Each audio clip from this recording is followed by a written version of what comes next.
Okay, in this video we're looking at the Champions Hockey League, which is the ice hockey equivalent of the UEFA Champions League in football, soccer if you're North American, for European hockey teams. It is the top cup competition, which is a multinational competition because 13 separate leagues from 13 countries send their best teams, their champions, their cup winners domestically, to play in this competition, which is also a regular season competition. This is not like a pre-season friendly competition. This runs throughout the regular season, actually technically starts before the domestic league's regular seasons face off.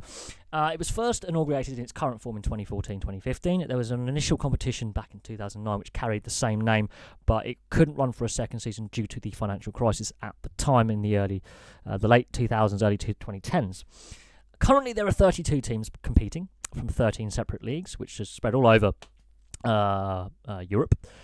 They constitute teams from Sweden, from the SHL, from Finland, from Liga, the ELH from the Czech Republic, the NLA Division 1 from Switzerland, even though the NLA is the National League structure, the DEL1 from Germany, the EBEL from Austria, the Tipsport Liga of Slovakia, the BXL from Belarus, so a former Soviet Union nation, is sending players. It just shows that the hockey they're mad for it in the former Soviet Union. The Get Ligan of Norway, the EIHL from the UK, the Metal Ligan of Denmark, the Ligue Magnus of France, and the Polska Hockey League from, obviously, Poland. Now, the most recent champions of this competition are Frölunda, who dominate this competition in its current format. They've won 3 out of the 4 titles, five titles, sorry. Should I say. They've dominated with 3 titles. They're the most recent winners as well. Now, the tournament runs from August to February.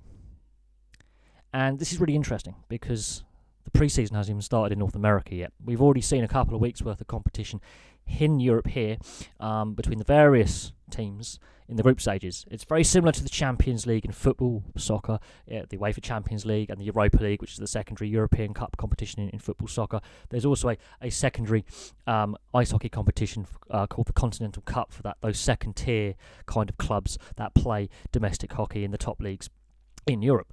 Now, the average attendance is not as high as you would think. It's only about 3,500. Last year it was 3,400. Although, considering that, it's still, each year apart from 1 year, has grown with the attendance. It's gone up by 5,000 on average. Now, bear in mind, most European arenas in some of these leagues are actually quite small. They normally seat between 3,000 and 7,000 people. The biggest, seat 13,000, 14,000. So they're still smaller than NHL arenas. There are 1 or 2 arenas in Europe that are NHL sized, not as many as you think. That just because the attendances are low doesn't mean they're not sellout games. Trust me, there are some games where you've got 6, 7, 8, 9, 10,000.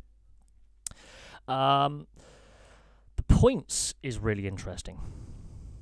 But we'll get to that in a minute. But there's a number of games, 125 games in this competition this current season. The points is a bit different to what you would see in a regular season or in a regular domestic league or in the NHL and its affiliate leagues, the ECHL and AHL.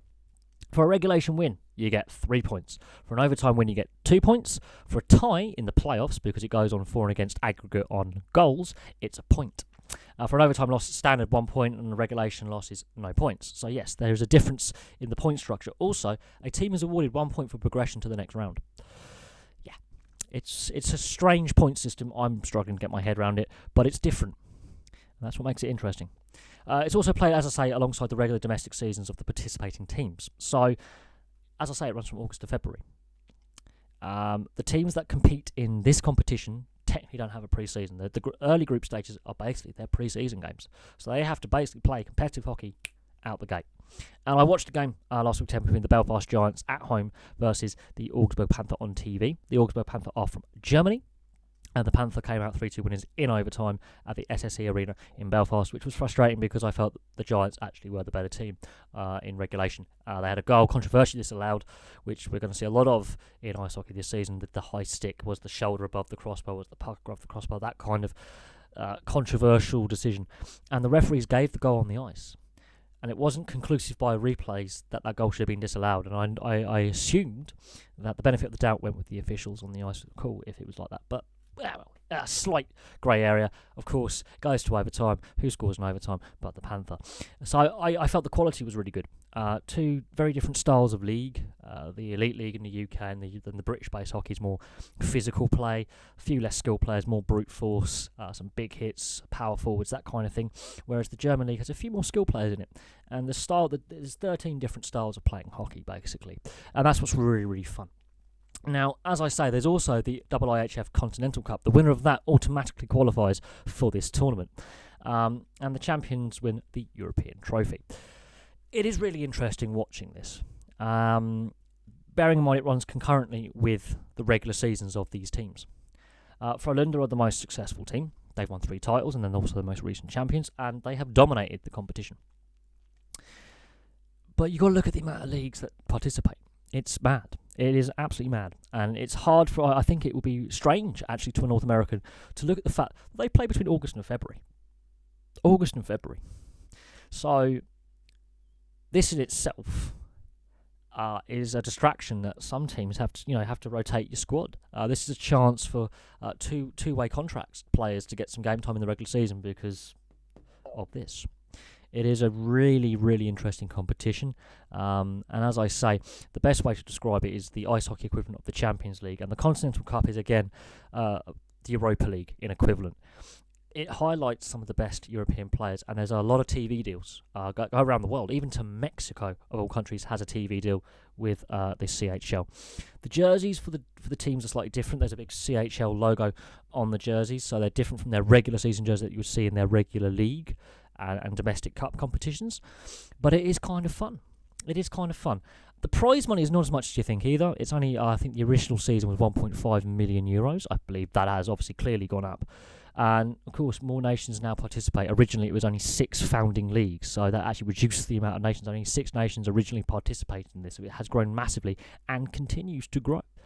But it's fun to see different leagues in Europe all competing against each other, and it highlights the different skill sets that the Europeans have and the different styles of hockey that the 13 separate nations also possess, because they're all different in their own fashion. And it'll be interesting to see, how long, this continues to grow and the exposure that it gets, because there's a lot of TV deals that go all around the world. They have some major TV packages. They even sell the TV package to North America, Canada, and the US as well. So if you are a Canadian or US fan and you stumble across this, it's not just a league of the top European clubs. This is a cup competition.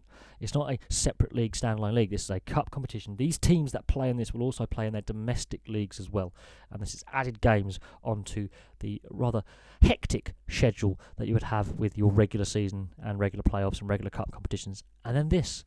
So it is mad, and you have to balance your squads and rotate your teams. And you do see a lot of two-way contracts with the lower leagues, with players. And some players have really shone in this competition who've gone on to be drafted in the NHL. So there we go. Thank you very much for watching. This is a brief look at the Champions Hockey League. And we can look at some of the teams that participate, including Frölunda. I'm very, very interested to look into the history of Frölunda because they've won this competition 3 times. Since 2014, 2015. They have dominated this competition. They are the team to beat. They are possibly the best team in European hockey that doesn't play in the KHL right now. I think could possibly argue Jokerit are quite a good side as well, but they do play in the KHL. But you could argue that Frölunda are the best European side right now. It would be really great to see the NHL Standing Cup champions, for example, play some games against in a regular competition that actually meant something against, let's say, Frölunda, for example, or any of the teams that play in this. It'd be kind of interesting to see how the Standing Cup champions would compare against a team like Frölunda in a match that, European champions versus Standing Cup champions. That would be kind of fun to see. It probably won't happen, but it'd be nice to see that kind of head-to-head to really see if the NHL really is the best league in the world, because I do believe there's a lot of skill in the European leagues and they do get overlooked, and it's a different style of hockey. But there we go. Thank you very much for watching. Please place your thoughts below. Please like and subscribe, and I'll have some more videos for you very, very soon.